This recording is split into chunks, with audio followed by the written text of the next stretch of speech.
Hello students, मैं वीरू, आपका online tutor. आपका बहुत बहुत स्वागत है वीरू द पॉलिटी ट्रैक पर। दोस्तों, हमेशा की तरह आज एक बार फिर से प्रैक्टिस पेपर ला चुका हूं क्लास 12th की बोर्ड एग्ज़ाम के लिए। ये मिड टर्म की जो बोर्ड एग्ज़ाम होने वाला है उसमें बहुत आपका हेल्प करेगा ये क्वेश्चंस पेपर। तो चलिए देखते हैं, आपके लिए इतना मेहनत से लाते हैं ये सब टॉपिक। आगे बढ़ने से पहले प्लीज़ यार सब्सक्राइब कर लो एक बार। और चलिए देखते हैं आपको कितना वीडियो पसंद आता है नहीं आता है, वो वीडियो से पता चलेगा। चलिए आगे देखते हैं हम। क्वेश्चन आपको पता ही है कि हमेशा की तरह ये जो होते हैं 40 मार्क्स का होता है और 90 मिनट में सॉल्व करना होता है इसको। और पहला इसमें जो क्वेश्चन है वो है, क्यूबा मिसाइल संकट से संबंधित नेता निम्नलिखित में से कौन सा है? तो खुर्शेव और कैनेडी यानी द है। ठीक है, आपको पता था कि क्यूबा मिसाइल संकट के समय में अमेरिका का राष्ट्रपति जॉन एफ कैनेडी था और यूएसएसआर का नेता निकिता खुर्शेव था। ठीक है, तो डी ऑप्शन इसका होगा। क्वेश्चन 2 है, मित्र राष्ट्रों और धुरी राष्ट्रों के बीच द्वितीय विश्व युद्ध समाप्त कब हुआ? तो ये 1945 में हुआ था। ठीक है, नेक्स्ट है कि नागासाकी पर गिराए गए जो बम था, परमाणु बम, उसका गुप्त नाम बताना था।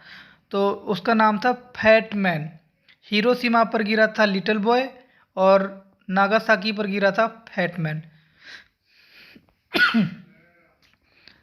नेक्स्ट क्वेश्चन है आपका कि नाटो की जो स्थापना था वो कब हुआ था? तो नाटो की स्थापना 1949 में हुआ था। क्लियर, चलिए आगे बढ़ते हैं हम। पांचवा क्वेश्चन है, साम्यवादी खेमे के देशों को किस नाम से जाना जाता था? तो दूसरी दुनिया के नाम से जाना जाता था। ठीक है, और पहले दुनिया पूंजीवादी देश जो विकसित थे उनको कहा जाता है, और तीसरी दुनिया गुटनिरपेक्ष आंदोलन में शामिल देशों को। चलिए नेक्स्ट क्वेश्चन है हमारा। छठा क्वेश्चन है कि बोरिस येल्त्सिन के नेतृत्व में सोवियत संघ के 3 बड़े गणराज्यों रूस, यूक्रेन और बेलारूस ने सोवियत संघ की समाप्ति की घोषणा कब की? तो याद रखिएगा, दिसंबर 1991 में किया गया था। ठीक है, क्योंकि बोरिस येल्त्सिन 1991 में रूस का राष्ट्रपति बनते हैं और इन्होंने ही अगर घोषणा किया है तो जाहिर सी बात है 1991 में किए होंगे। तो आई होप आपको वीडियो अच्छा लग रहा होगा थोड़ा बहुत, तो प्लीज़ यार सब्सक्राइब करते जाओ और कमेंट भी ज़रूर करना अच्छा है या नहीं वीडियो।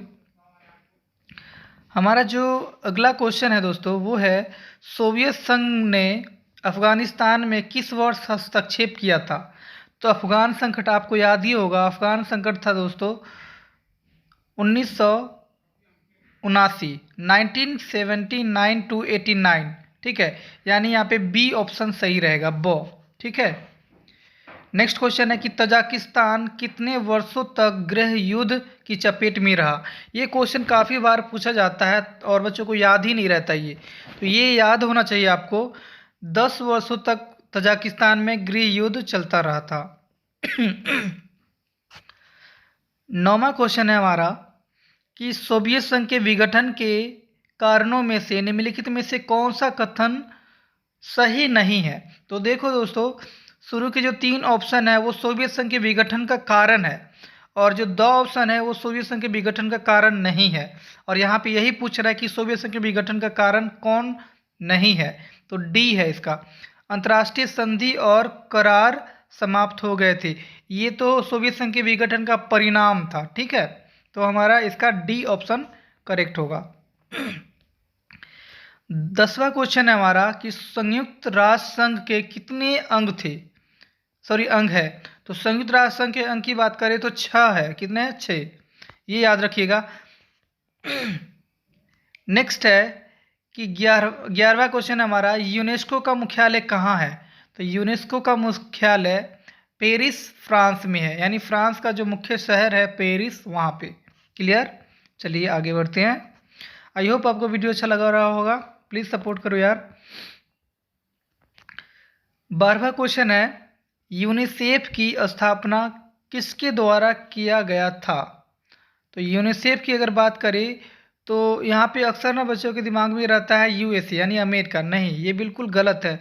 आपको याद रखना चाहिए कि किसी एक दो देश के द्वारा यूनिसेफ की स्थापना नहीं हो सकता है, क्योंकि यूनिसेफ है वो संयुक्त राष्ट्र संघ का एजेंसी है। तो ऐसे में संयुक्त राष्ट्र महासभा के द्वारा होगा। इसका ऑप्शन बी होगा। ठीक है, चलिए आगे बढ़ते हैं। हमारा 13वां जो क्वेश्चन है दोस्तों, वो है कि आईएलओ का मुख्यालय कहाँ है। तो इसका बहुत इजी है, जिनेवा स्विट्जरलैंड। जिनेवा स्विट्जरलैंड में कई एजेंसियों का मुख्यालय है, और मैं वो बताना चाह रहा हूँ आपको, एक बार ज़रूर याद करो। आईएलओ, डब्ल्यूटीओ, डब्ल्यूएचओ और अंकटाड, इन चारों का जो मुख्यालय है वो है स्विट्जरलैंड में। ये याद होना चाहिए आपको। 14वां क्वेश्चन है, स्वतंत्र राज्य बनने से पहले गुजरात और हरियाणा निम्नलिखित में से किन मूल राज्यों का अंग था। देखो, गुजरात है वो बम्बई का अंग था। ठीक है, बम्बई से अलग हुआ है। और हरियाणा पंजाब से अलग हुआ है। तो बम्बई और पंजाब, मतलब सी इसका ऑप्शन करेक्ट है। 15वें का क्वेश्चन है कि भारत में राष्ट्रीय निर्माण में कौन से तत्व बाधा डालते हैं। तो यहाँ पे सारे के सारे चीज़ें हैं जो राष्ट्र निर्माण में बाधा पहुँचाता है। ठीक है, तो यहाँ पे ऑप्शन सारे ही रहेंगे। ऑप्शन 16, क्वेश्चन 16 जो है वो है कि भारत के प्रथम चुनाव आयुक्त कौन थे। तो प्रथम चुनाव आयुक्त याद रखिएगा आप, सुकुमार सेन थे। ठीक है, और वर्तमान समय में सुशील चंद्रा है, याद रखिएगा। ऑप्शन 17वां, अमृता प्रीतम किस भाषा की कवित्री थी। तो ये पंजाबी भाषा की थी। ठीक है,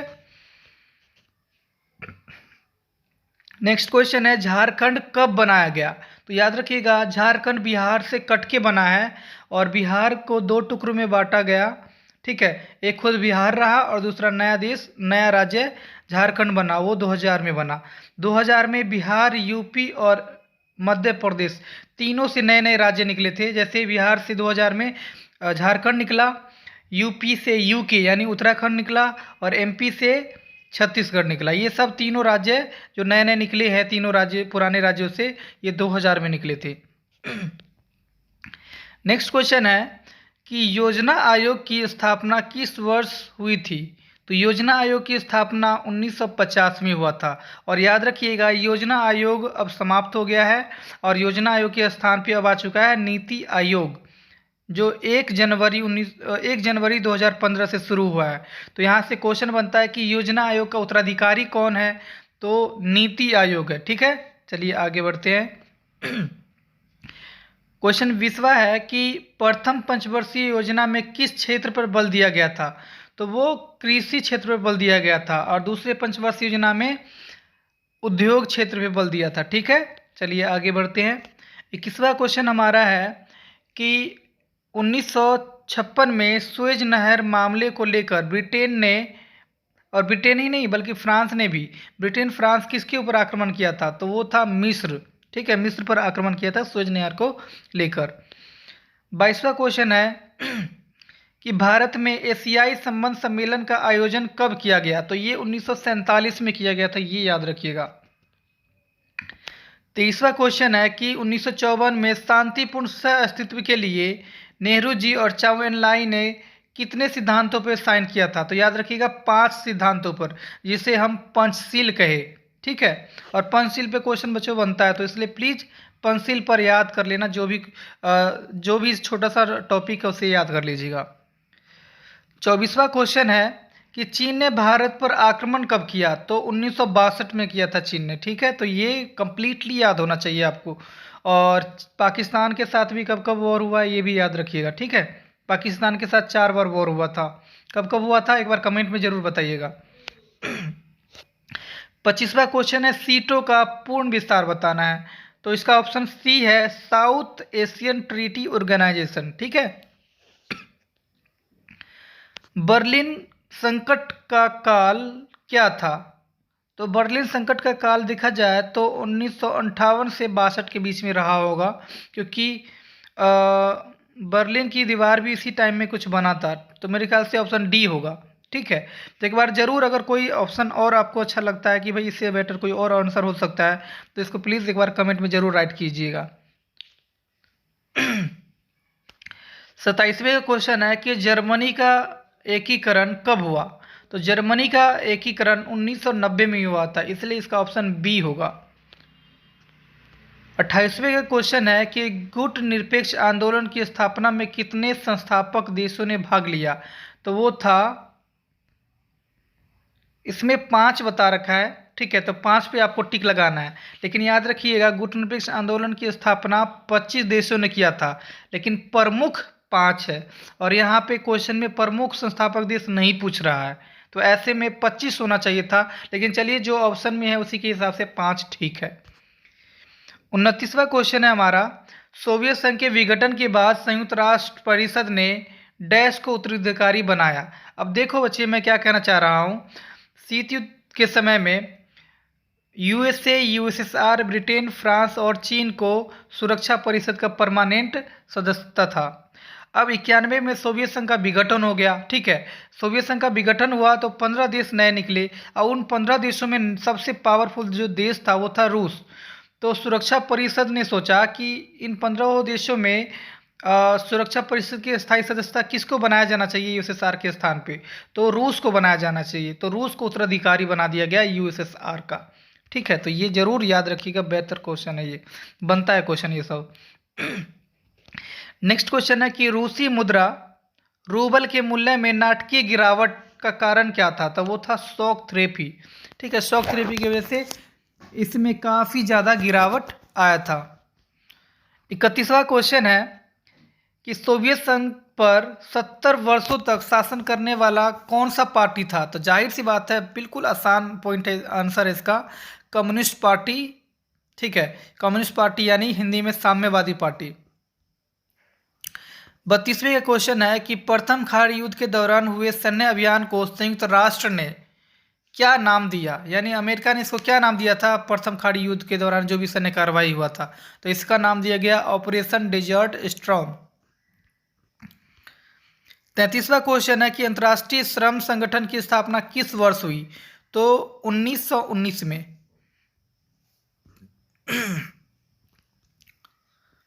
अभिकथन की अगर बात करें तो इसमें काफ़ी ज़्यादा अभिकथन में ना बच्चों को हमेशा गलत हो जाता है, ठीक है। तो इसको अभिकथन को कैसे सॉल्व करना है, एक बार इसको ध्यान से देखना कैसे करते हैं हम। देखो, अब अभिकथन में और कारण में 2 स्टेटमेंट होगा, और दोनों स्टेटमेंट सही है या गलत है पहले ये देखो।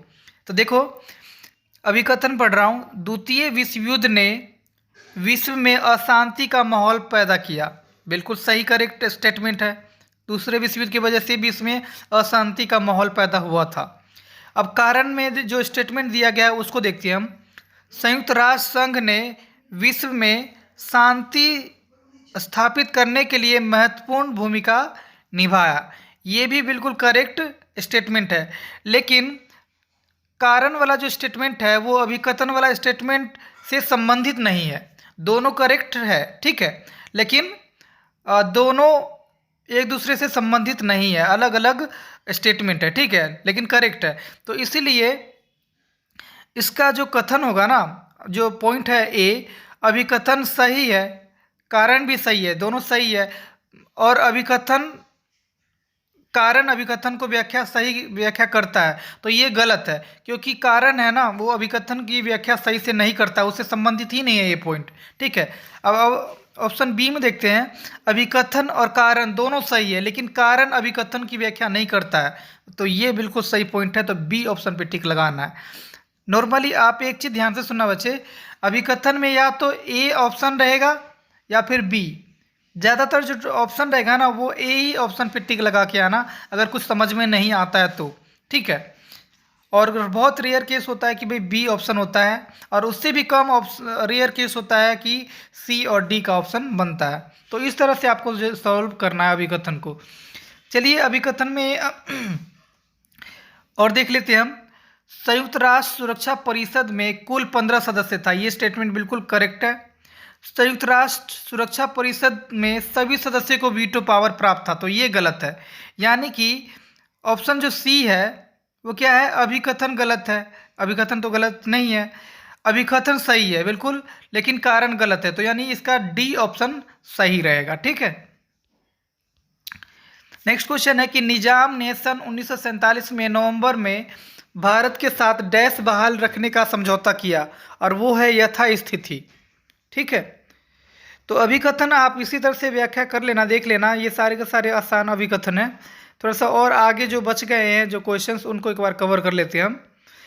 जैसे यहाँ पे नेक्स्ट क्वेश्चन 41वां है कि 1950 में भारत सरकार ने एक प्रस्ताव के जरिए डैश की स्थापना किया था, और वो है योजना आयोग की स्थापना किया था, और योजना आयोग के स्थान पे अब आ गया है नीति आयोग 2015 से। ठीक है।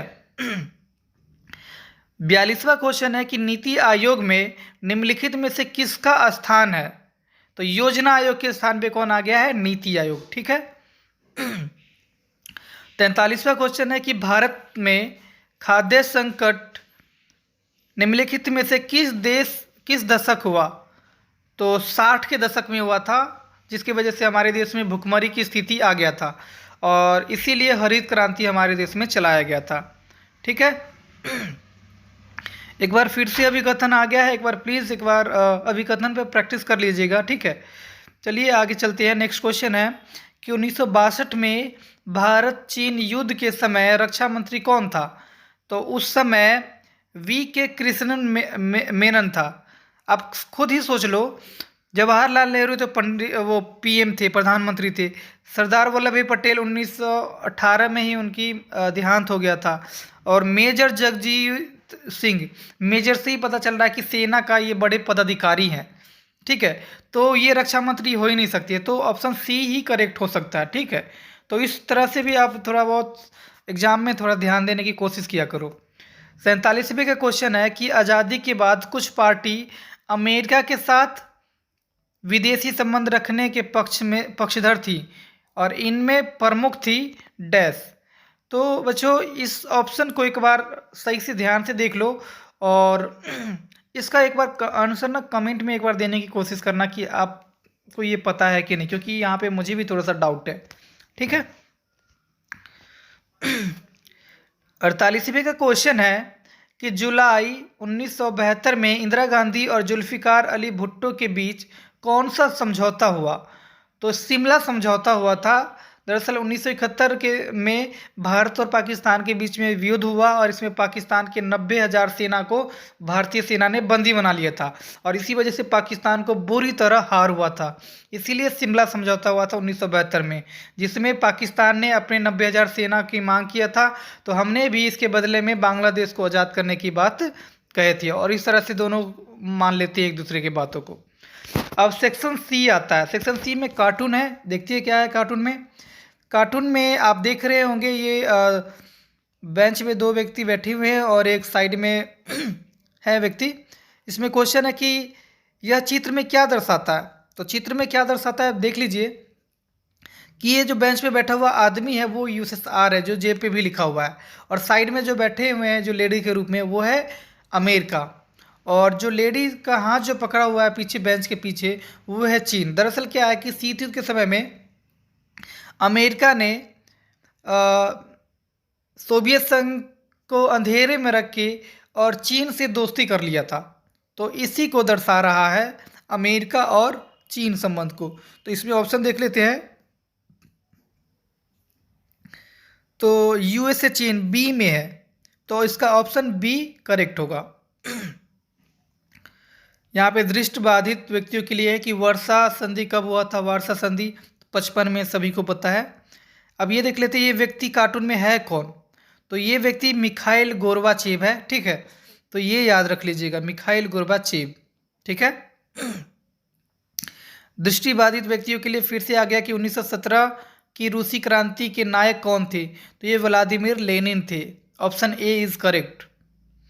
अब इस कार्टून में देखते हैं बच्चे, इस कार्टून में है वर्ल्ड का नक्शा। ठीक है। और वर्ल्ड के नक्शा के चारों तरफ है जैतून का पत्ता, जो शांति का प्रतीक है, और दोनों पत्ता के बीच में विश्व की नक्शा, यानी विश्व शांति का प्रतीक है ये नक्शा। चलिए इसमें देखते हैं क्या क्वेश्चन पूछा जा रहा है। यह चित्र किस अंतर्राष्ट्रीय संगठन का प्रतीक है? ये सभी को पता है, संयुक्त राष्ट्र संघ यानी यूएनओ का प्रतीक है। दृष्टिबाधित व्यक्तियों के लिए क्या है? तो संयुक्त राष्ट्र चार्टर पर कितने देशों ने हस्ताक्षर किया था? तो 51 देशों ने किया था। नेक्स्ट क्वेश्चन है कि पहला गुटनिरपेक्ष सम्मेलन कहाँ हुआ?